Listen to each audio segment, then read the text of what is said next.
If you've ever tried to start an Amazon business and failed, this video will probably make you angry. Because the 5 mistakes I'm about to show you are completely avoidable, yet I see them kill businesses every single day. Over the last 10 years, I've helped over 8,000 people get started on Amazon, and in that time, I've generated more than $40 million with my businesses. And here's what's frustrating. The people that fail, they're not less smart or less capable.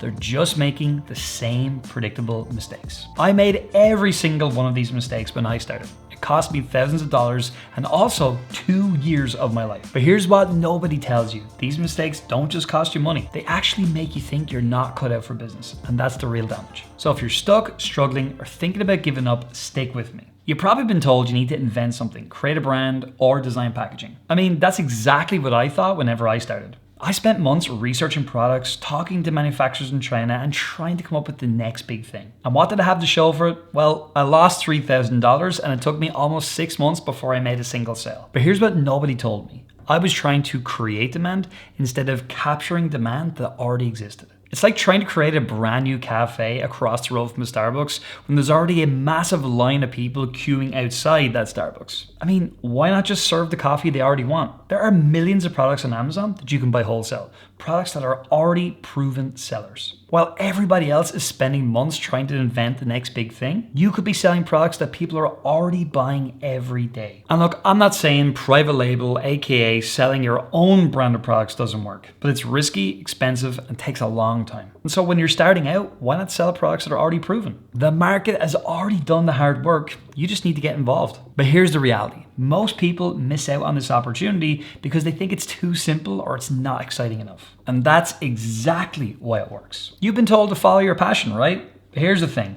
Passion doesn't pay the bills. I see this constantly. Someone's passionate about fitness, so they try to sell fitness equipment. Problem is, the market is already dominated by big brands who have big budgets. Meanwhile, there's a simple kitchen gadget selling hundreds of units every day with very little competition. And yeah, it's boring as hell, but it's profitable. And after doing this for over 10 years, here is something that I can tell you is absolutely true.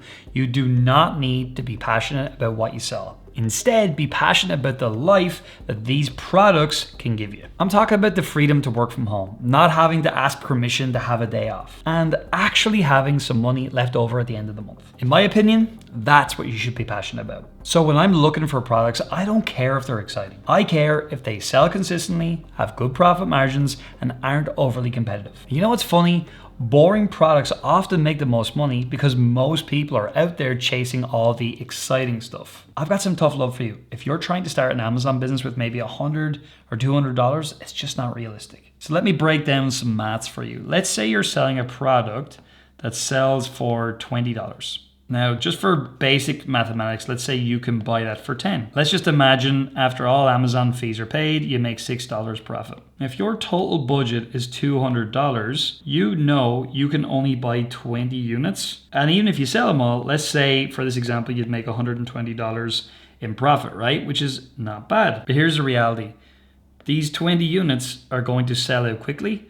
And once they're gone, sure, you'll have the profit, but you're going to have absolutely nothing else because you've simply run out of stock. And this is a complete disaster because if you've got no products, you've got no business. And it goes even deeper than that because the minute you stop ordering, you get out of the habit of it, you start to lose momentum. And as a startup entrepreneur, momentum is one of the most important things that's going to take you through the startup phase to actually building something real. But you are going to need to have enough capital to be able to buy a meaningful amount of inventory. We're talking $1,000 minimum to about $2,000 to $3,000 being the ideal amount of money to get started. And if you don't have it right away, that's okay. You can save up or you can find other ways to raise capital. You could even talk to friends and family to help you raise some more money as well. And look, at the end of the day, this is a real business. If you went out and started a cafe in your local town or city, you would likely take a loan in order to get it started. And I'm not saying you should take a loan. I'm just saying this is going to take real capital.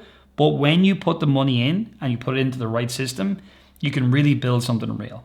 You might see a product that is selling thousands of units a day thinking, I want a piece of that. But here's the thing, at the same time you're saying that, so too are many other sellers who can get access to that exact same item. Early on in my selling career, I made this exact same mistake. I was selling these little free Santa boxes, these little satellite boxes, and I bought a few £1,000s worth of stock at the time because this was actually a supplier in the UK. Now, when I started to sell this item, I was selling 100, sometimes 200 of this every single day. And while I was doing that, other people were selling lots of that as well. Because there were so many different people selling the same item, the price started to move down and down and down because these competitive sellers all wanted to make all of the sales at the same time, which we can't do on Amazon. So a couple of weeks after we sold out of our inventory, which at that stage was thousands of these boxes, we actually did some mathematics and we realized we were making less than 20 cents every time we sold a product. Other words, it didn't matter if we sold 100, 200, even 1,000 a day, we were making basically no money. Now, on the other hand, I've sold many different products where there's only a small number of sellers, 5, 6 different people, sometimes even less than that. And what I've learned is instead of this whole idea of being a big fish in a small pond or a small fish in a sea or whatever, it's actually just better to find items that are reliable sellers you know you can make profits on, and it really doesn't matter if it's selling 2 a day or 10 a day, as long as it's repeatable and profitable, it's worth doing. So whenever you jump onto Amazon and look at products and see that items are selling thousands every day, know this, there are many more people driving down that price, and many other people are not doing their calculations to see how much money they're actually making. Ultimately, selling the most competitive items just isn't going to be profitable for you. I want to illustrate this point with you and show you exactly what you need to be careful of. So this product here is Nature's Bounty Vitamin D3. It doesn't really matter exactly what it is, but here's what matters. It sells for $11.36, right? Now, this is a tool called Hero Launchpad that helps us calculate the Amazon fees. This includes, as you can see, the FBA fees, the referral fees, which is like a commission, storage fees, and all of that. But the total fees you will pay Amazon whenever you sell this would be $5.39. And here's the cost. How much are you going to buy it for? So let's say you were buying this product right here for $5, right? Well, you can see your margin would be just 9%, ROI would be 19%, which wouldn't be too bad. But then on the other hand, if this product was $8, look what happens. You're losing money every time you make a sale. But you might look at something like this and you might see, wow, like this thing right here, it's selling, what is it, $273,000 a month. Sounds amazing. How much money could I make if I sold this one?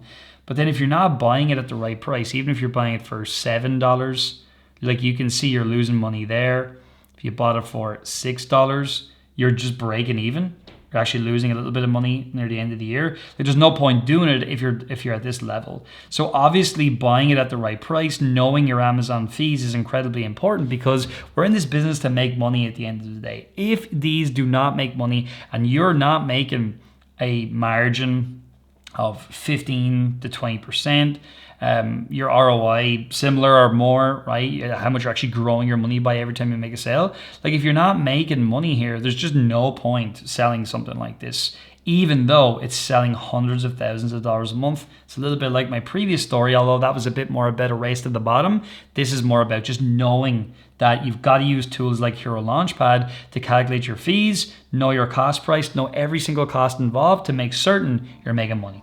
And look, I have made every single one of these mistakes myself. And over the course of my career of doing this kind of thing, there have been times that mistakes like these have made me almost want to give up. But once I learned how to do this the right way, how to find the right products, how to find reliable suppliers, how to make sure that I understand the numbers, eventually everything fell into place for me. And that's what we teach at Marketplace Superheroes, not from some theory book. This is from actual practice of people that are doing this right now. The systems that we use are the exact same systems that we teach to our students to build real, reliable, predictable businesses, all while avoiding the mistakes we talked about in this video. And if you want to learn how to do this the right way, I highly recommend you subscribe to the channel. The team and I post videos every week showing exactly how this business works. And if you want to see the exact process that we teach our students, where we'll share how to find profitable products, how to calculate profitability, and how to avoid these mistakes entirely, just comment process down below in the comments. When you do that, we'll send you a PDF that breaks it down step by step.